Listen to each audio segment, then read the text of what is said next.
Welcome to Tap Into an Expert, the podcast where we sit down with industry leaders to explore the questions that matter most in today's rapidly evolving business landscape. I'm your host, Eric Sheinkop, CEO and co-founder of the Desire Company. Today, I am thrilled to be joined by Chri from Firstmovr, a leading expert in omnichannel marketing and retail media. In addition to being a noted songwriter, often cited as being the next Weird Al Yankovic or Michael Scott of parody songs, Chri has been at the forefront of helping retailers and brands navigate the complexities of modern commerce, with a particular focus on the critical role of measurement in driving success. With previous roles at Reckitt and Kellogg's, Chri has trained over 35,000 people since starting Firstmovr. That's a lot of people to train, so I'm excited to dive into that. And in this episode, we're going to get into how companies can bridge the gap between omnichannel ambition and actual performance. We're going to explore how the right metrics could drive real change, focusing on how education, accountability, and strategic measurement are key in thriving in today's landscape. So let's get started. First of all, Chri, how do you train 35,000 people since starting your company, Firstmovr?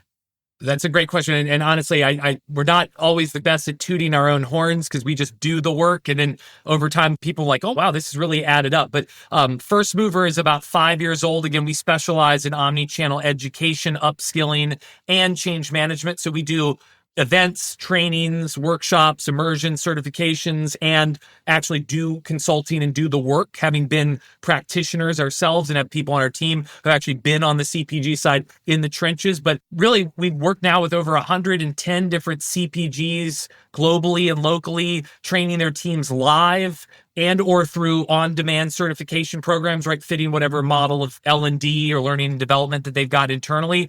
And as we started adding up all the numbers of the people that we've been reaching across the industry, it became quite large. And this was not even including, I think it's over like 10,000 people that come to our free virtual events that we put on every month as well. So, I mean, arguably, we're getting upwards of 50,000, but we're very proud of that. Obviously, we have to keep earning the privilege of training everybody, but we really want to democratize great insights and actions in the space on all topics: marketing, digital shelf, omni-channel partnerships, profitability, you name it. And we're really excited that we've been able to make that progress in now 5 years. In e-commerce years, 5 years is 100. So I always like to say I'm looking pretty good for 100 years old. But yeah, I'm looking forward to the next 35,000.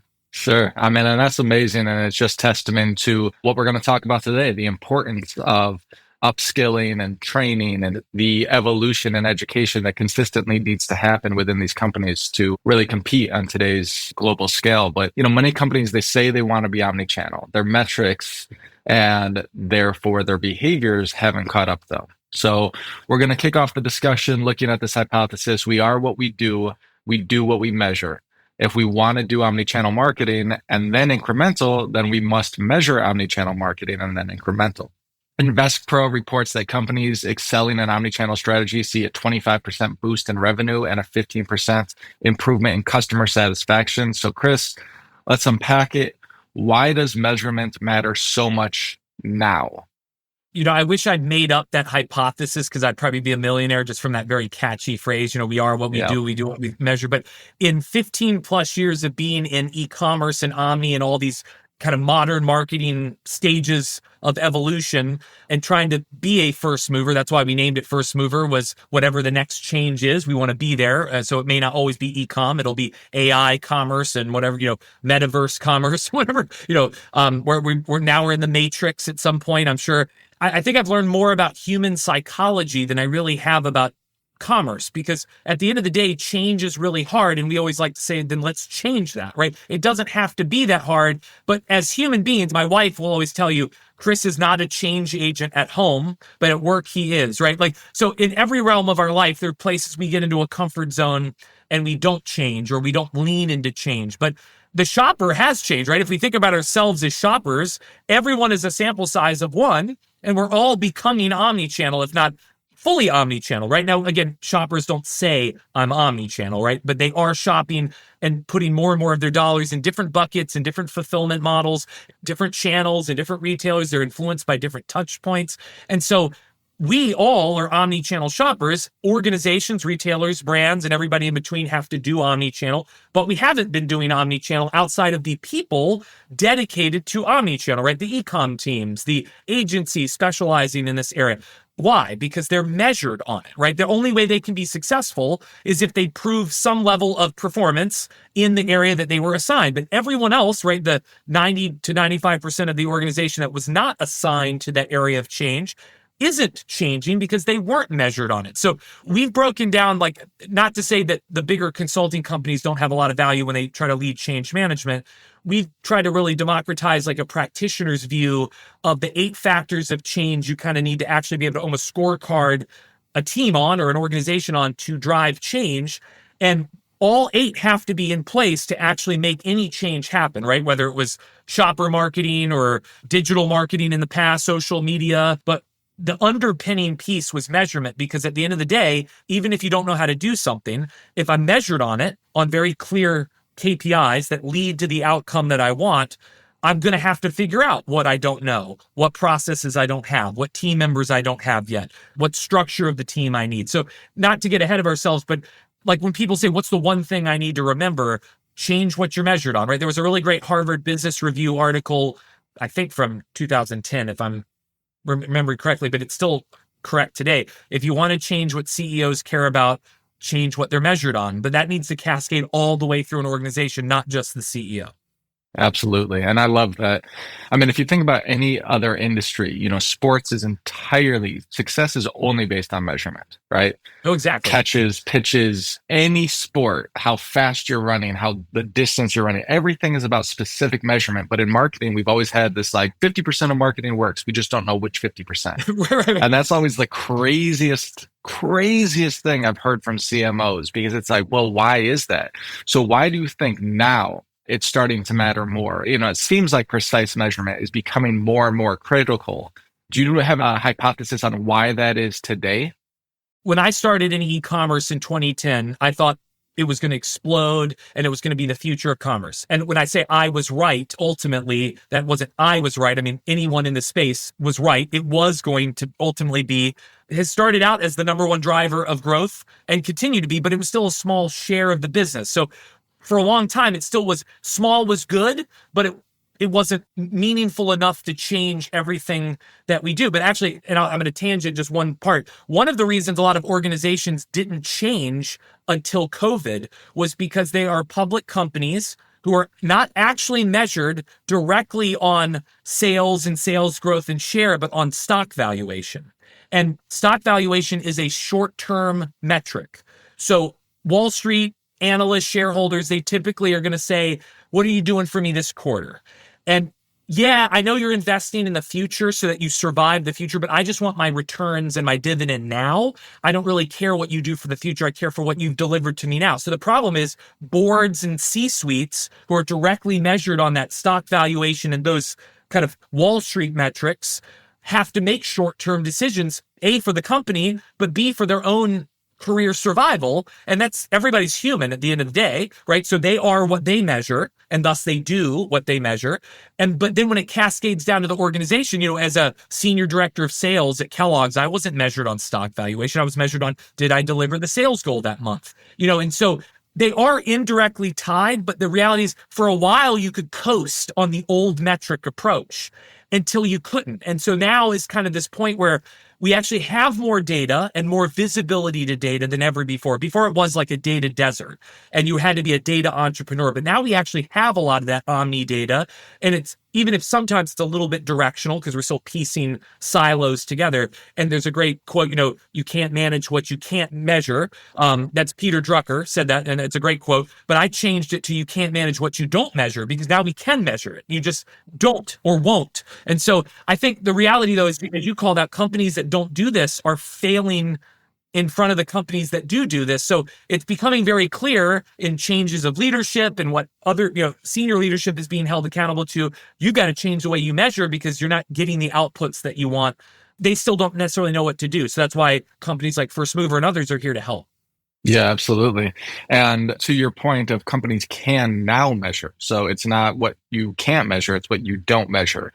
I still work with a lot of huge corporations that have a hard time measuring, it seems. Is the integration, AI, machine learning, is that influencing how companies are approaching omnichannel measurement? I mean, is it providing new opportunities, challenges? Is that why you're seeing more?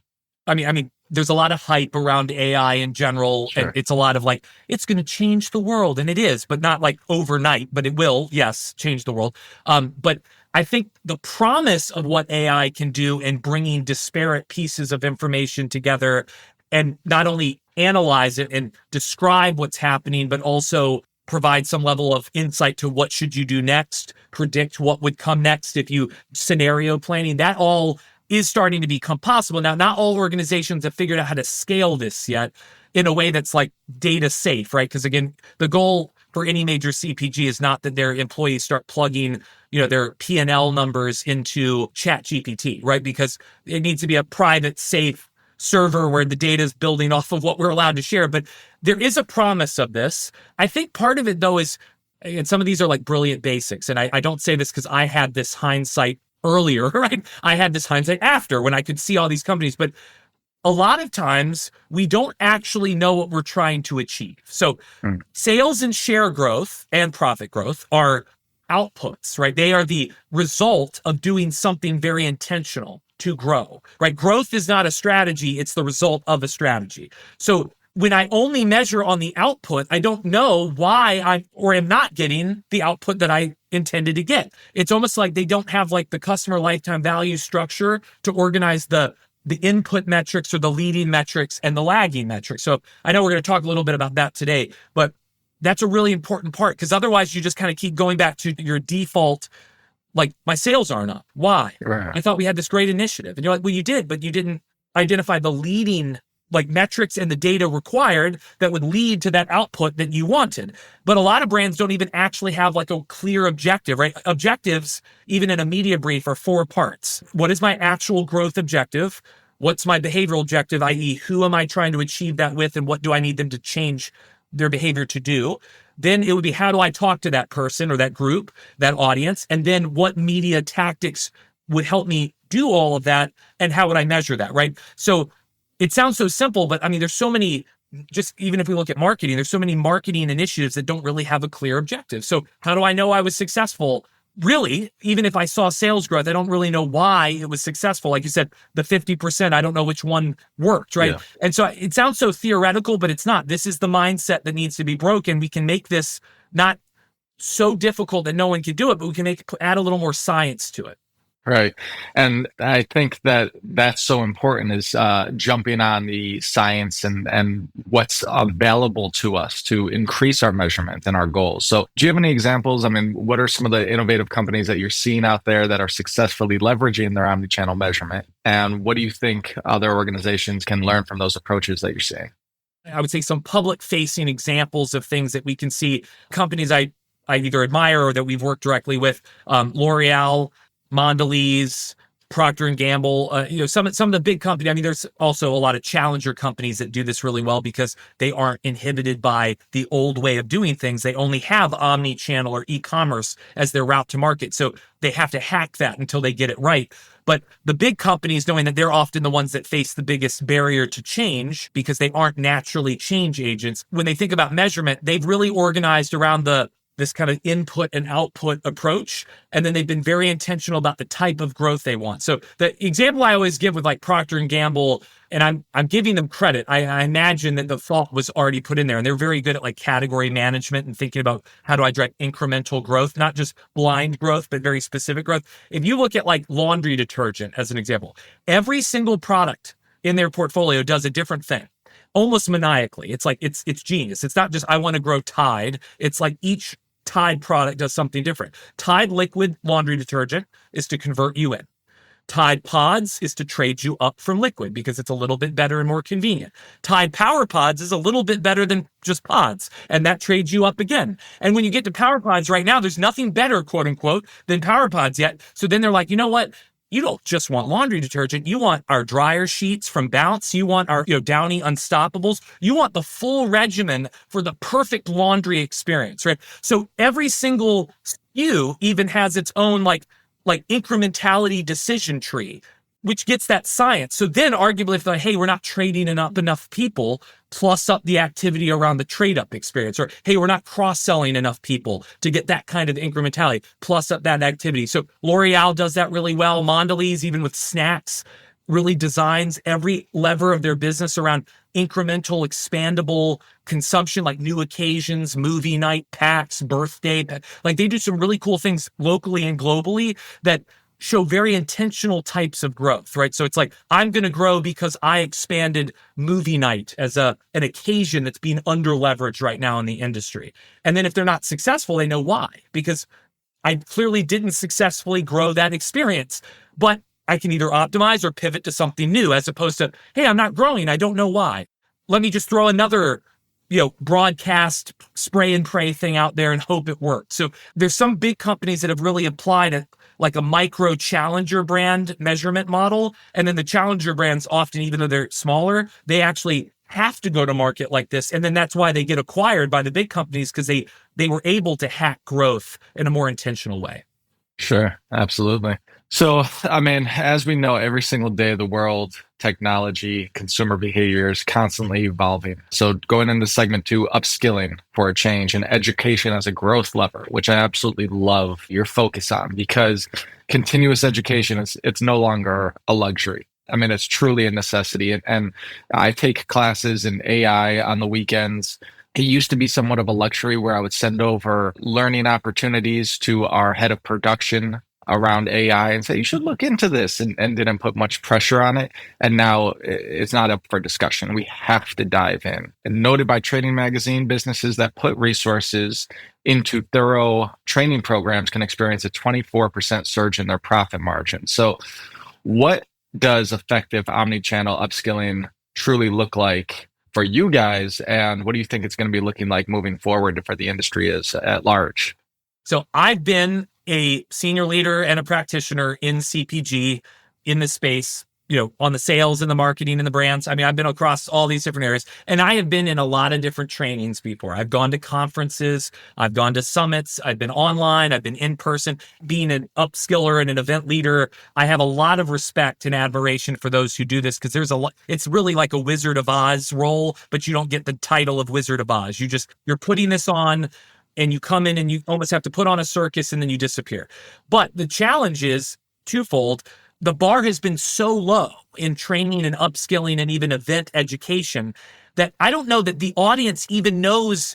Like it's almost kind of like in 2007 when everybody was listening to Steve Jobs talk about the 3 new innovations that they were going to launch. And then he said, oh, fooled you, it's just one thing. It's the iPhone. Like they don't even, your mind is exploding because you can't possibly have fathomed that there could be a device that would do all 3 things. So it's almost like we don't seek better because we don't know better is possible. So I have sat in several trainings and or in panels or at events where I thought I could have possibly taken Ambien and learned just as much. And or it's like I almost eye rolled the topic. Like, the topic just sounds boring, right? Even if it's important, right? There's just so many low bars.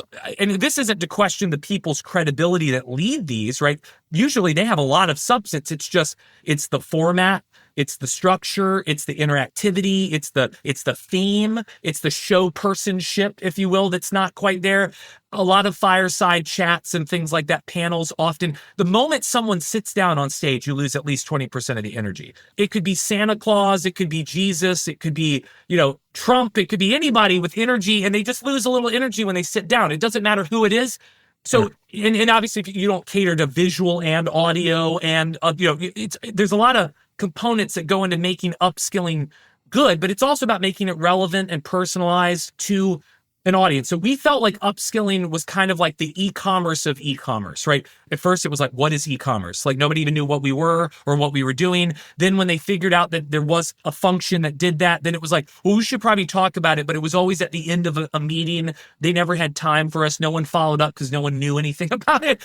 We were unfortunately, like the stepchild of the team. And so like education has kind of always been underappreciated because they're like, oh, I can't allocate my team. They're too busy. And you're like, but they're too busy being inefficient. Like, what if they spent a little bit of time being uber efficient and they were allowed to be uber efficient or uber curious to become efficient, and then they can come back and just kick royal rump every day of the week. And so I totally get that there's a lot of learning requirements on teams. And obviously, if you spend all your time learning, then you have no time to do the job. But part of this is people defaulted back to like, well, then we go back to the other extreme. You don't really have any training. Or part of it is that we're not even measuring people on getting training and enabling them to. So upskilling, we find actually is very valuable when there's kind of like an inside look and feel. So we do a lot of customized trainings, right? So it's their categories, their branding, their retailers, their markets, their functions, right? Really, this isn't off the shelf stuff. I mean, we have off the shelf thinking, but it's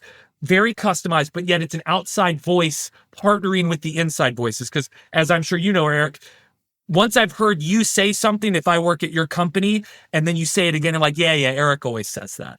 Right. Even though, Eric, you were right. You were always right. I stopped listening because of familiarity bias, right? So if suddenly Chris comes in and says the same thing Eric says, I'm going to come back up to Eric and go, did you hear what Chris said? This thing is important. And you're like, I know. I've been saying that since I quit my job. But it's also making it interactive. It's really making it practitioner focused. And we really try to bring the right pedagogy, right, to the whole how to structure content so that people really can see like, okay, even brilliant basics, right? You know the physical shelf. This is how it works. This is the digital shelf. This is how it works, but this is how it's different. And this is why it matters to the physical shelf, right? There's always very much, it sounds very formulaic, but it's what are we talking about? Why does it matter? So what does that mean for you? Now, what do you need to go do about it?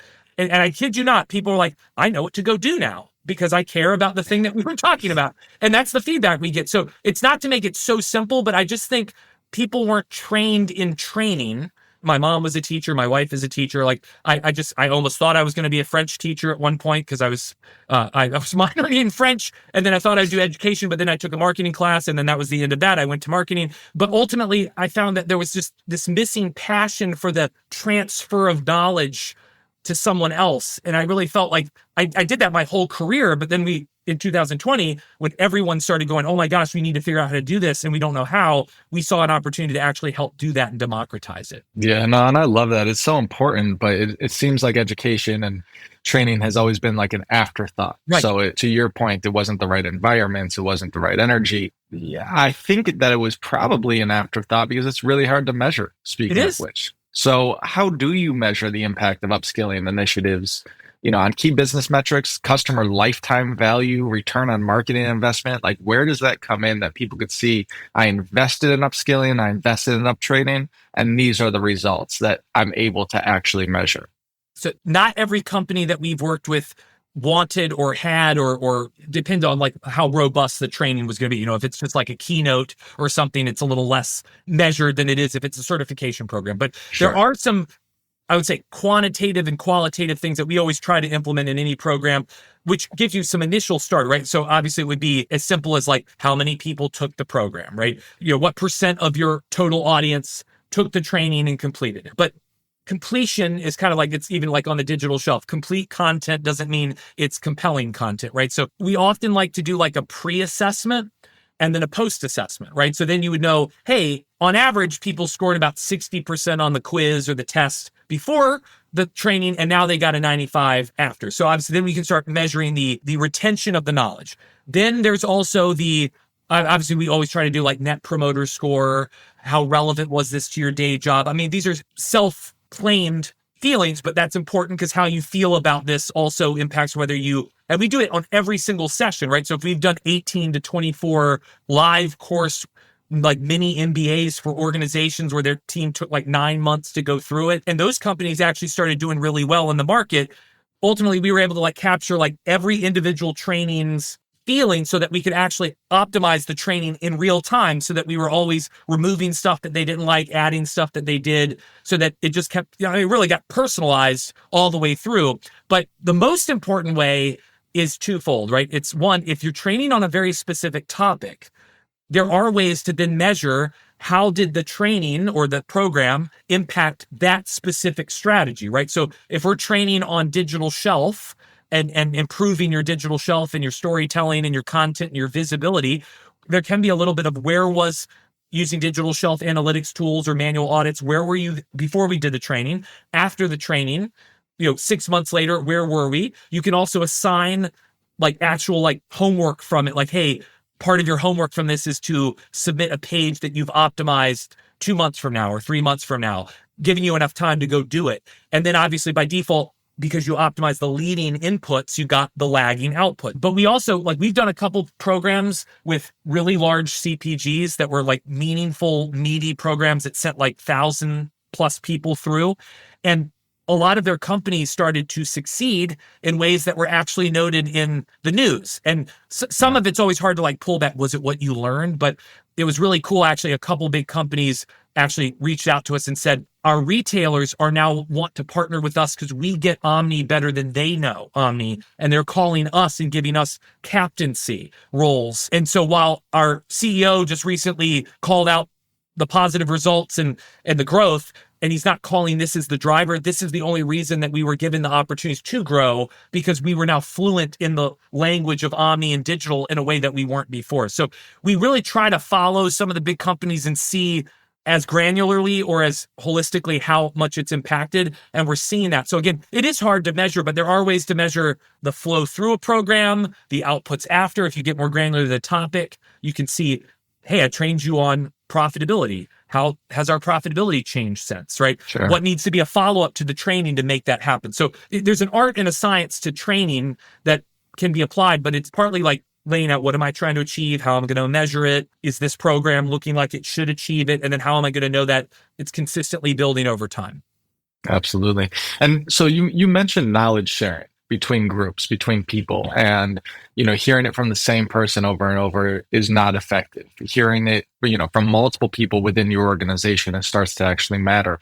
How do you guys foster and encourage that knowledge sharing between specifically retail media and the broader marketing teams? Because they do seem pretty separate in most of the new retail media networks, that they're not as connected.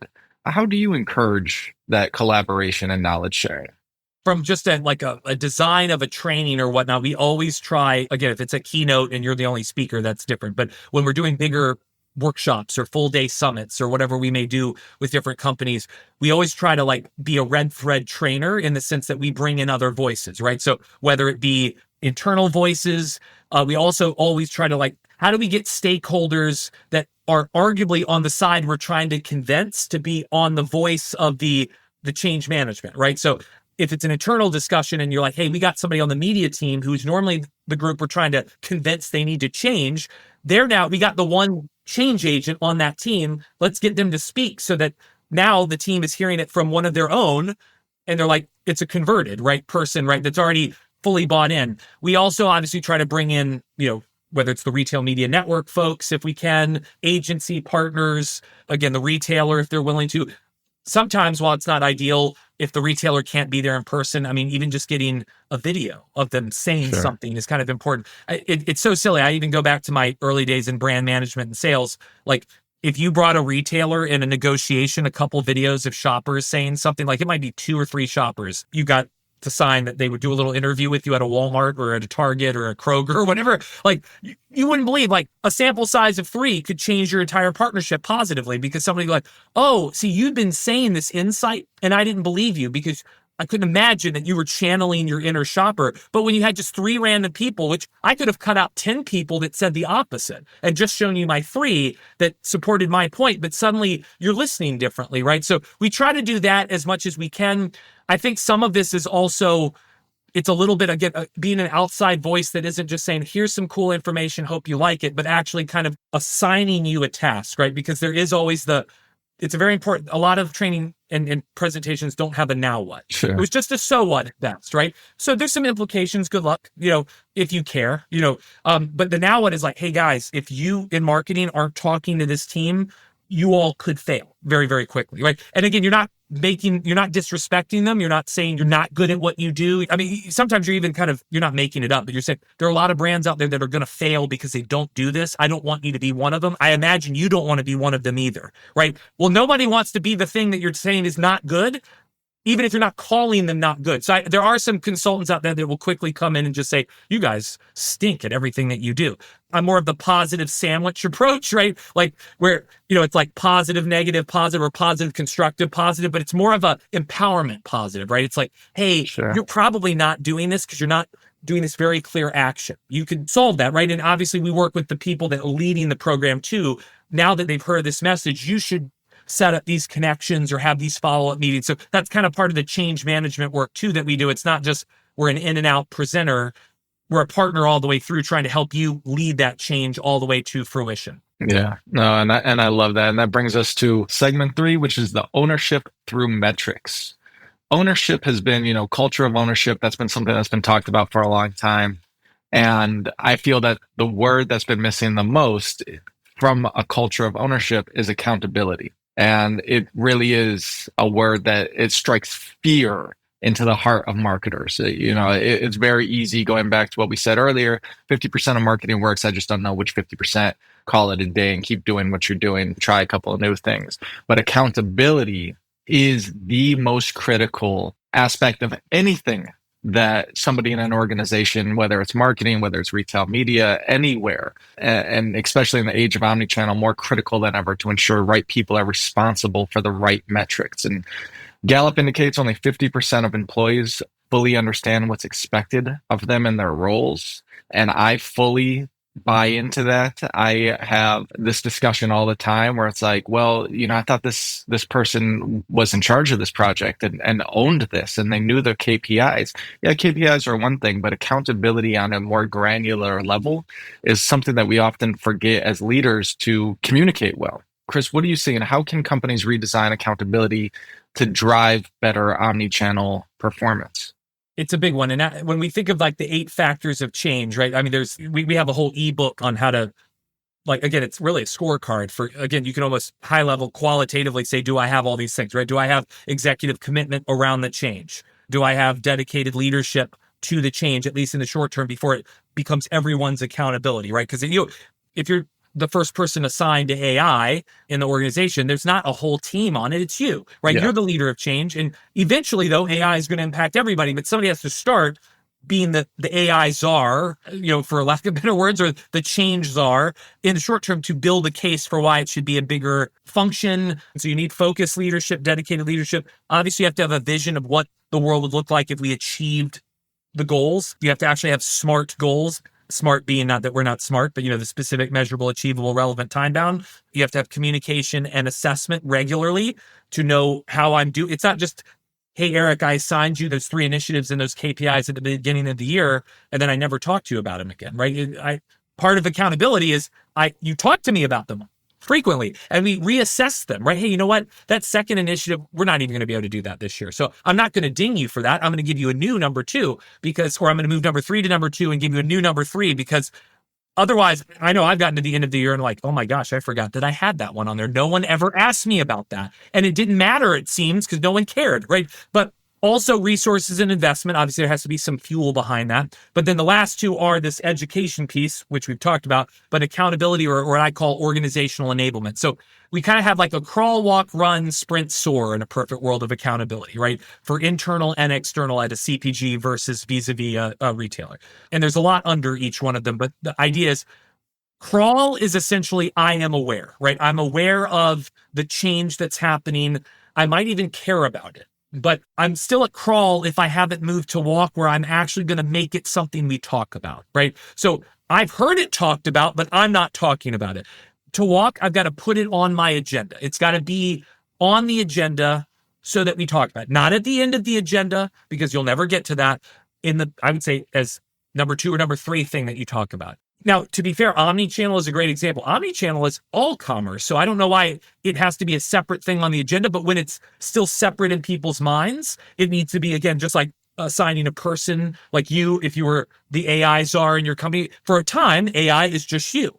And then you're going to be allowed to come in and talk about it on the agenda, but eventually AI will impact most of our day-to-day processes and measurement and operations, so it'll be just part of everything that we talked about. So the E in e-commerce historically hasn't been silent until it becomes silent, but you have to start with something, right? So crawl is awareness, walk is it's on the agenda, run is that we measure it for the group, right? So that if I'm going to talk about it, at some point I can't go, hey, Eric, we've been talking about it for a while. Are we even doing it? Are we doing it well? Like suddenly we're going to have to say, well, hey, we were doing omni-channel marketing, or we did digital shelf, or we've created an omni-channel joint business plan with Walmart or Amazon or whatever it is.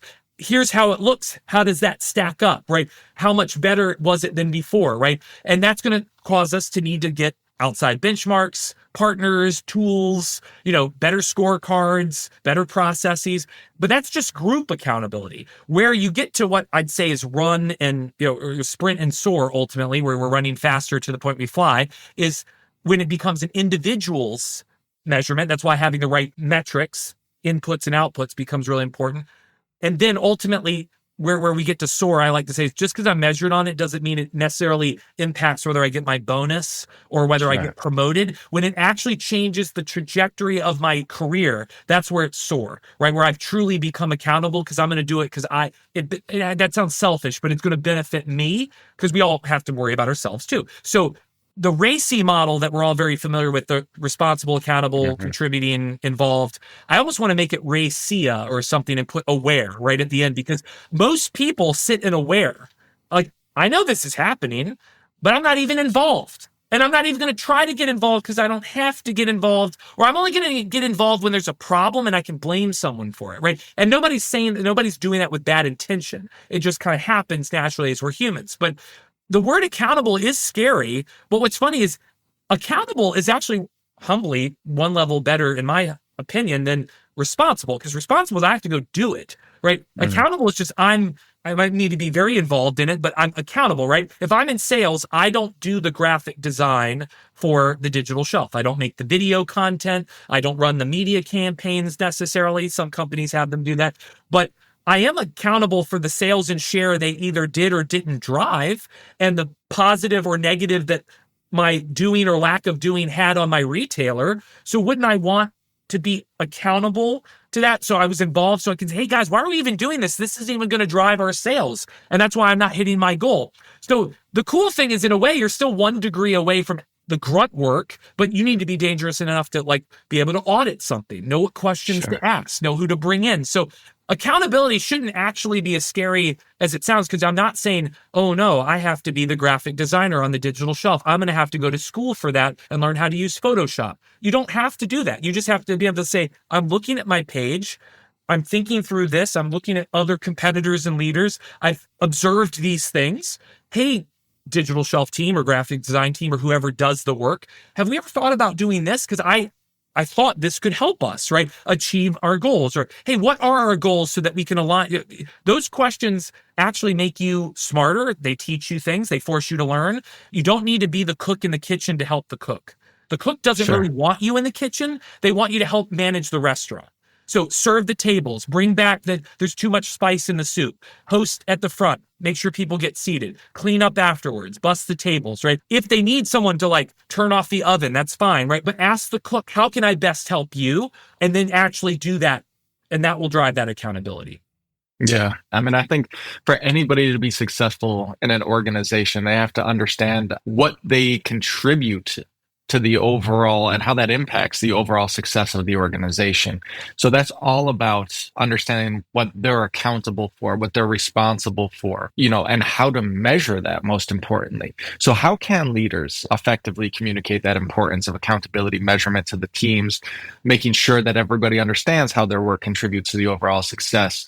Do you have any examples of companies that have successfully transformed their organizational structures from a high level of here's your KPIs, here's what we need to get done for the year, to much more granular accountability and processes to align with the demands of omnichannel marketing? There are quite a few companies. I think a lot of the CPGs are in progress of doing this because, again, a lot of them, the big ones, have hundreds to thousands of people. Unfortunately, there are egos in there and people's careers at stake. And there's a lot more than just, let me just change around the structure and hope it works okay. But two examples that I see as a global trend, and I'm not going to say that these retailers have done this perfectly, right? Because they're also a group of human beings as well, really defining the playbook. But Target in 2018 did something rather crazy. They merged their online merchant retail buying team with their in-store buying team to become enterprise merchants. arguably blasphemy because it had always been this separate thing, right? Unless you were Amazon, which was only online, and you were in-store retailers who were only in-store, you had this separate multi-channel approach, and not omni, right, of having an e-com team and an in-store team. And that sounded good, except people don't shop one or the other, they shop both. And this was actually one of the issues too. Walmart followed suit and did that same thing in 2020. But if you think of Walmart's trajectory, when they got into e-commerce in the early 2010s in a meaningful way. Then they got really into e-com with the purchase of Jet.com, rest in peace.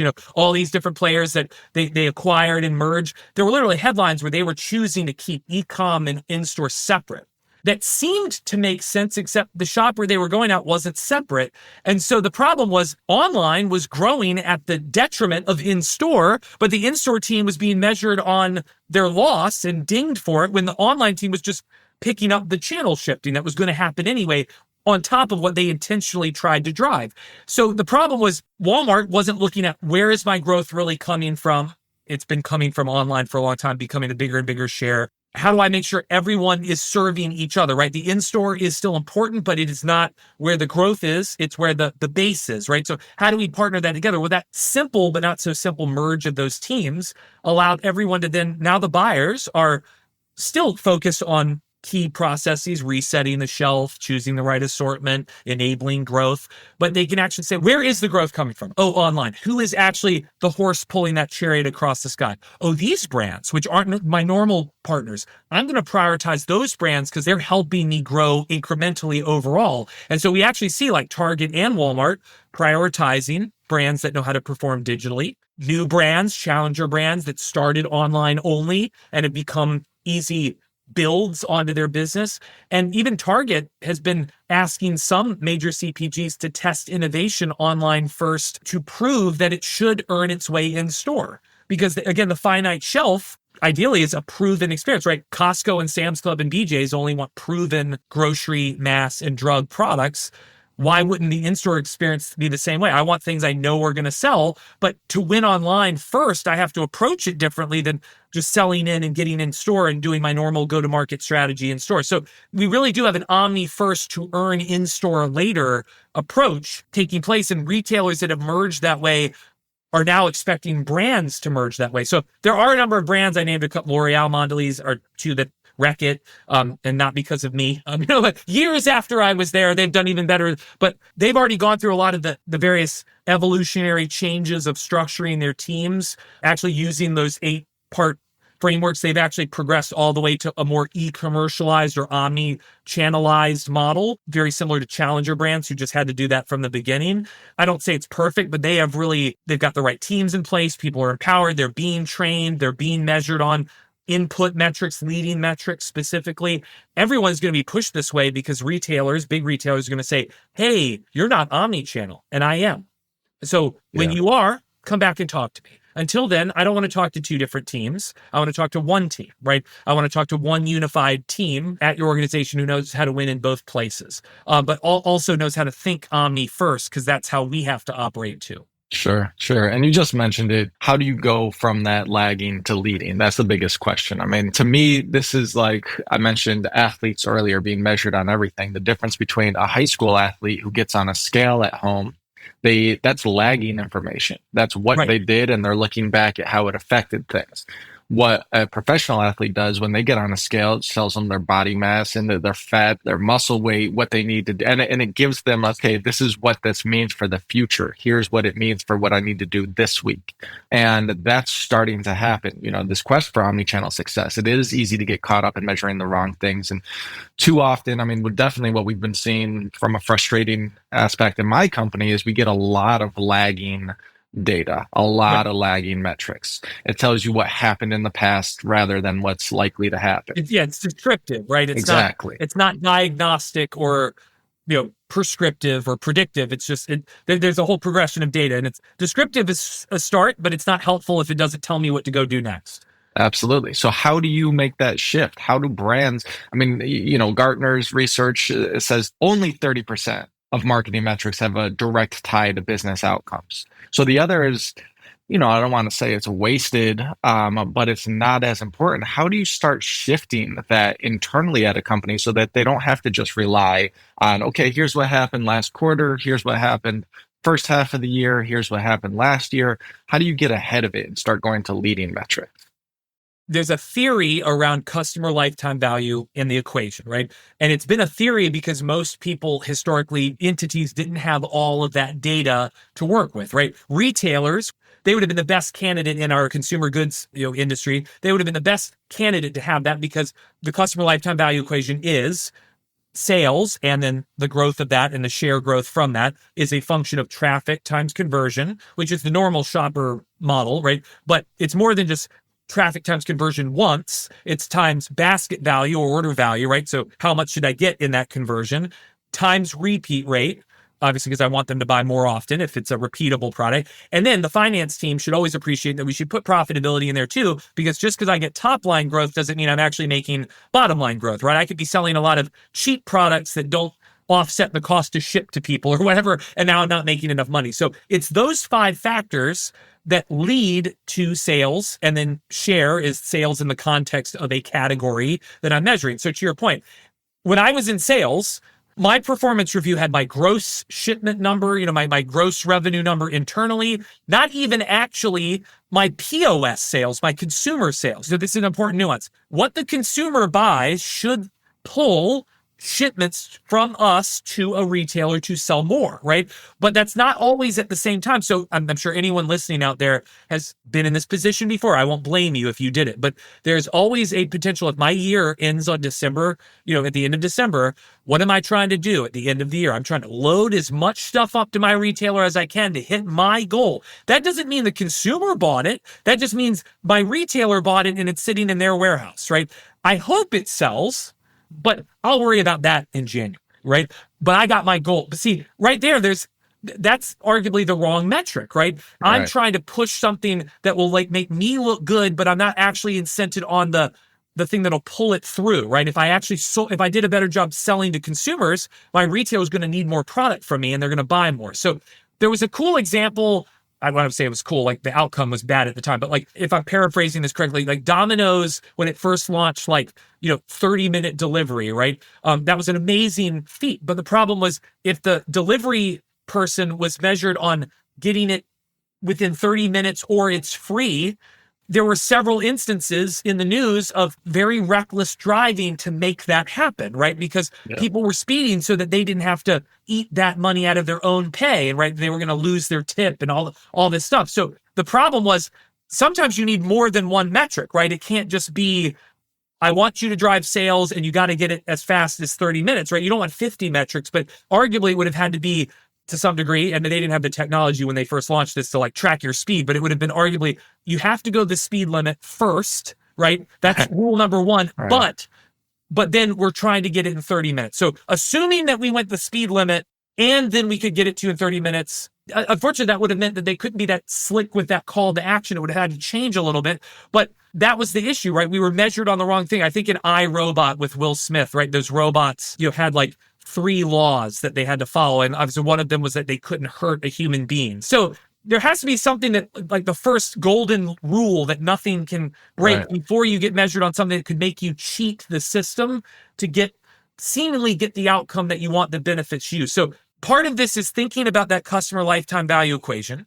I'm not responsible for sales. I'm accountable to sales. But sales team specifically, who normally is responsible for sales, you're no longer responsible, you're accountable. What you are responsible for are the levers you can pull and the metrics you can pull under traffic, conversion, order value, repeat rate. And for a sales team, it might be different than a marketing team, right? The marketing team might be about content quality or effectiveness, right? Whereas the sales team is the content present because they're not the one designing it. They're the one auditing that it's there, right? That they're making sure that we are present, we are accurate, we are complete, we meet the retailer's requirements. But they can still bring insight back to the team to make it more effective, but they're not actually measured on effectiveness. They're measured on activation, right? So same thing, traffic is going to be driven by the media team or the shopper marketing team. Do we know what audience, what percent target audience reach did we achieve? What frequency did we reach? Did we get them 3 to 5 times or up to 7 times, depending, to make sure that we really were retained in as a share of their mind, right? I don't want to make it sound so simple, but I think organizations overthought it, that they don't even make it the medium complexity that it really is. It's not simple, but it's not PhD level either. Like we can do this, lay that out. What actions would drive new people, bigger baskets, trips, and just generally profitability? What metrics are most important? There's some common ones. What actions influence that, and which cross-functional teams do which one? And then, yes, there still has to be meetings and scorecards and discussions and processes, but it becomes a lot easier because you can say, hey, but you wanted me to drive baskets, but that's right now that's conflicting with this other goal. Which one is more important right now? Then the leader can come in and say, you're right. Let's do baskets. So deprioritize this. Then they can make hard decisions that actually don't conflict with one another. Then we can get everyone aligned to one set of marching orders. Right. I mean, and that's all based on not having that information and the data and the metrics siloed. Right. To your point about Domino's, the only people that had that information were the drivers, right? Like they were the ones who knew if they were blowing stop signs or red lights or speeding, unless or running over the people that might buy their pizza in the future. Exactly. So you got to communicate it back and understand, so that the leadership could understand, okay, there's some other metrics that we need to start measuring you on. Number one, don't break the law. Right. That's the first one. Then can you get it to them in 30 minutes, or can you, So that data sharing is incredibly important to actually be measuring the right things all around and have an overall holistic idea of what is working and what needs to be adjusted and what else needs to be measured or added into somebody, what they're accountable for. But that takes us next segment 5, next level digital shelf, shopper-centric execution. So obviously digital shelf is the new battleground for all brands, and in a very crowded online marketplace, which sounds funny, but it's way more crowded than it is walking into a store. You can't just be present. You need to create compelling, engaging shopper experiences that captures attention, drives conversion. eMarketer's data reveals 70% of consumers begin their product searches on Amazon. Chris, I know when I walk into a store physically, it's for everybody, right? When I have a digital shelf experience, I want that to be personalized and for me. So what makes a digital shelf truly a next level experience in what you're seeing today? Honestly, this plays very nicely to leading metrics, because the digital shelf increasingly wasn't something we had data for until we have in the last really 10 plus years. We've had a lot more data really to get to the foundational level, because really there's almost a crawl, walk, run framework here too, right? Am I complete, right? Do I have the necessary parts that I'm supposed to have? Am I compliant? Am I legally accurate, right? I don't want to tell people that I cure an illness when I don't really do that, right? But also, am I compliant with what the retailer, right? The retailer doesn't let you do X, but they allow you to do Y. And every retailer is a little different, right? Then there's ultimately consistent, right? Which is, I think those three are kind of the base levels, right? I don't mean everybody does this well, but it's complete, I'm correct, I'm compliant, I meet the requirements on all sides, and then I'm consistent. it doesn't have to be the exact same experience at every single retailer, since Target is different than Kroger, is different than Albertsons, is different than but I might have a very different persona, to your point, that gets me to a more personalized experience, but I need to be consistent. And that's where like tools like Salsify and Syndigo and all these PIM systems, right? Product information management system, allow us to distribute that content in real time to a lot of retailers, so the shopper sees at least a base experience. But then we get to compelling, right? Which is a little subjective, because you might say, well, what do you mean by compelling? Well, again, it could be the way you design the content. It could be visually engaging. It could be consistent in colors and branding. It can be, it can have lifestyle imagery. It can be seasonalized, right? So suntan lotion during the summer has people at the beach, but during the winter, it's got people on the ski slopes, right? I mean, you can do all kinds of unique things to make it more compelling. But part of this, and this is counter to how some people have approached it, even though it's logical, in the same way, we go back to what would I do in media to create a campaign? The marketing team would approach media with, how am I trying to grow? What audience does that mean I need to reach? What behavior do I want to change? Do I want new people to buy for the first time? Current people to buy more?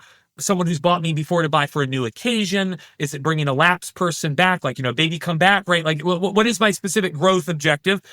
And then how would I need to talk to a new person who's never bought the category versus someone who loves me already and I'm just trying to get them to max out a little bit more? And then again, then what media tactics, capabilities would I use and how would I measure them, right? There's whole careers in doing this well, but that's how simply we can put it. Digital Shelf should do the same thing. So we're going to get to a world where arguably kind of like in Minority Report, where Tom Cruise is like being talked to by an ad very differently than the next person that walks by. Sure. Like it's generative AI is catering to them. And we are getting to a world where, I mean, it's already being tested, right? Where PDPs we're there already for sure. are already kind of curated. But even before that, most pages are trying to talk to everybody. And I realize there's a part of wanting to be inclusive, right? Nobody wants to exclude anybody. That's fair. But what if I was very specifically inclusive? Like, hey, Eric, you are exactly the persona I want. Sure, if Chris and his crazy purple jacket wants to shop too, I'll take him, but he's not really who I want. I want you. So I'm not going to be mean to the Chris's of the world, but I'm really going to talk to the Erics of the world. And one really good example of a brand that did this really well, and I mean, they're a challenger brand, so they come at this, but Dude Wipes is a really good example. Sure. They actually won one of our in-caps awards for best-in-class product detail pages, which is a free program we do just to celebrate and elevate best practices. But it was really funny because we had 11 judges. Half of them are female, the other half are male. And it was funny, a lot of the females, like they were kind of turned off by the page, right? Like, like in some of their comments, like, yeah, it checks all the boxes, but I don't really, but all the guys are like, this is awesome, right? Now, why? Because obviously Dude Wipes is a product designed for dudes. Would they turn away dudettes? No, not at all. But they're speaking to dudes and their humor is potty humor and it's awesome for dudes that they're trying to reach. And they're growing and they're killing it, right? Like in the market. And they're actually creating a category that most dudes didn't know they needed without getting to TMI, right? Is wiping versus just toilet paper, right? So, or maybe instead of toilet paper, right? So they're doing a really good job, but they're being uber inclusive of one critical audience to the expense of the other audience that they're not really going after. But if they were to create dudette wipes, I bet that would be uber inclusive of that group and not inclusive of us, right, dudes? So, well, now they're launching little dudes. Hey, but see, sometimes the product, obviously, again, prenatal vitamins. It's only for soon-to-be moms. A guy isn't going to take prenatal vitamins, but sure, the content can complement that. It doesn't have to just be that the product is only for this type of person, right? It could be that the content says, hey, generally persona X, this is for you, right? And so there was some cool, like Stoke, like brewed iced coffee, had this really cool piece of content on their page. And I don't even drink coffee, but it called to me. It was like, people who like cold brewed coffee in cold weather are our kind of people, and we're all for you. Or like, I'm paraphrasing, but it was like, but that's a very different kind of person, right? Than I want the hot coffee. So they owned that I'm not going to have 100% of the audience. I'm going to have this person, and I'm okay with that, and I'm going to own that person.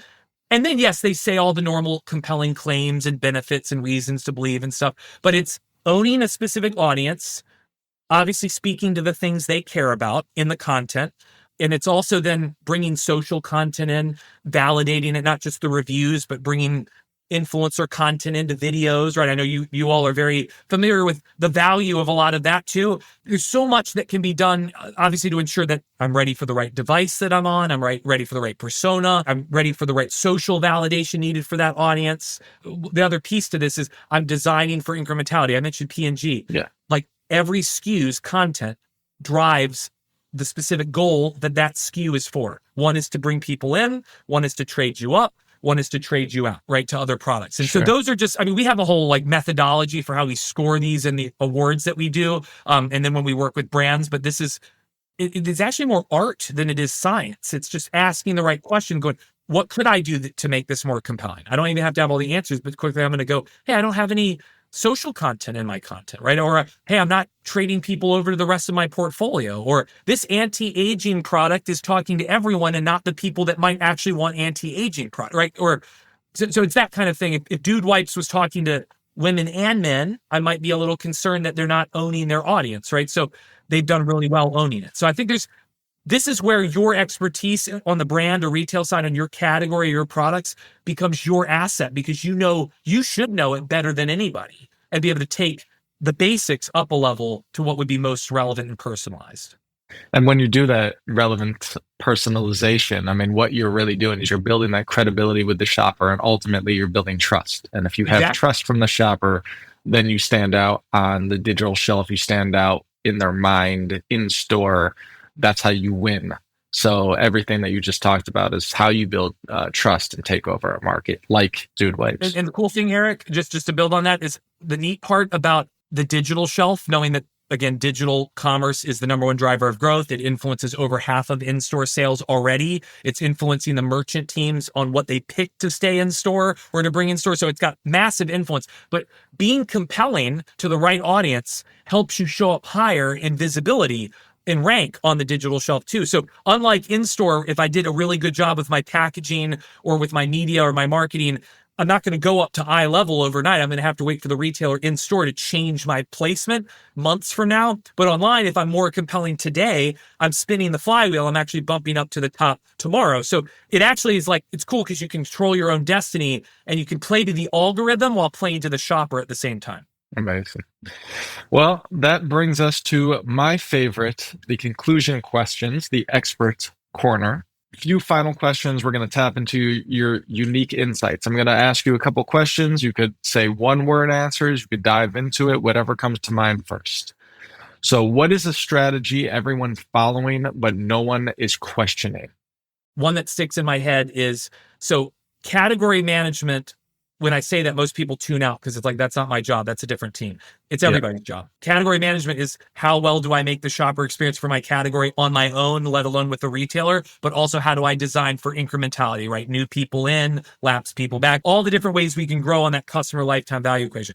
Catman as a strategy is something everyone's following, but no one has been really questioning whether we've made that omnichannel or not, right? So they were tasked with helping take very mature in-store businesses and optimizing for growth where growth was starting to flatten or decline. But they weren't necessarily invited to the e-com table where they actually could really help e-com teams who don't know how to do the incrementality design. They weren't brought to the table to help them. And then the e-com people don't know Catman. So when I say no one's questioning, they're starting to question it now. We actually partner with the Category Management Association a lot on training and content because you got these cornerstone strategy people that like are really probably one of the most important teams in the company who don't actually know Omni or have a voice at, or a seat at that table. And they need to, because they can actually design everything that we're doing more holistically around incremental types of growth. So that's one that I think we should definitely question, and more question is request and invite people to the table so that they start helping us grow incrementally wherever we're growing, right? In store or online. Absolutely. What's a trend you think will be on the decline or even dead within the next year? Well, I don't want to say it's not going to die. A lot of people ask us like, so are you saying the store is dead? And I'm like, heck no, it's not dead. There are stores that will die. There are retailers with stores that will die, and there will be retailers who have stores who will close some of the stores that they have. But the store still matters. It just depends on the shopper mission, the category role that they carry, right? Obviously, there's always going to be need for some convenience and fill-in trip stuff. Costco and Sam's Club and BJ's as club have this treasure hunt model. The TJ Maxx's and Marshalls and Home Goods of the world have very much a discovery. I know they have categories, but I don't know what they have today. They're obviously going to be electronics and apparel and health and beauty and fresh and other categories that are going to be more like showroom products. So the store is not going to die, and neither will individual models, but click and collect is 1 degree away from store model, right? Where the shopper still comes and picks up the product. And I've heard a lot of senior leaders they're like, ooh, the safe e-commerce. I'm going to rest my laurels and my hat on that. It's going to be a part of every business for a long time. It's going to be a bridge to a very delivery-focused future. So if we're still not designing and optimizing for ship to home, quick commerce, home delivery, potentially new models where like Walmart in-home and stuff where they put away your stuff. Maybe in the future, they just stock your stuff for you, almost like vending machines in your home. If we're not getting prepared for a world where drones and robots and store hailing and all these different types of models are coming, we're going to be in trouble. So when I say click and collect will be a model, but it will continue to decline. I'm going to say it's going to decline ultimately because the shopper is going to follow the path of least resistance. So it may look like it grows a little bit, but it's going to come back down as the delivery bump takes over. So I almost cringe when people say that. It's almost like they're resting on the click and collect model. And you're like, yeah, but that's not really convenient. Like, I still don't want to go to the store if I don't have to go. Ultimately, to go to waste my gas and everything too. So the store isn't going to die. Click and collect isn't going to die, but there's going to be some continued decline there. So I know that's not a social trend, but that's one I want to press into people, because otherwise they're going to keep basing on the traditional base of the business and not move. Yeah, that might roll into the next one, but what's one thing in your industry everyone is afraid to admit? I really do believe retail media is generally more effective than traditional digital media. I've seen so many studies across so many brands, whereas sometimes the brand only has done one study. So they're like, oh, but that's just a one-off. And I'm like, but I've seen it like 30 times in the last month across all these companies. But retail media, typically, if I'm buying it from Walmart Connect or Target Roundel or Kroger Precision Marketing or Amazon Ads or whatever, it can cost more than buying the media directly from Meta, right? Or from Google or whatnot. But a lot of times I'm paying the retailer to buy the media from Meta or Google to reach their shoppers, our shoppers together over wherever they actually are. So I'm paying more out up front, but I'm getting a more qualified audience to personalize to, and I'm getting a higher ROI back. So that isn't to say 100% of my media spend should be with retailers, but it is funny when you talk to people, if you get them in a quiet corner, they're like, yeah, this has been performing better for all of my objectives, awareness, all the full funnel. But I don't want to admit it to everyone, because then it'll look like I've given up on my traditional media champion, position. So I always say test and learn, always know in what cases is this media better my way versus the retailer way. But I really do think retail media is performing better across the funnel and will only get better because retailers are getting better capabilities and ways to target and measure. The metrics don't lie. So exactly. What's the most controversial opinion that you hold?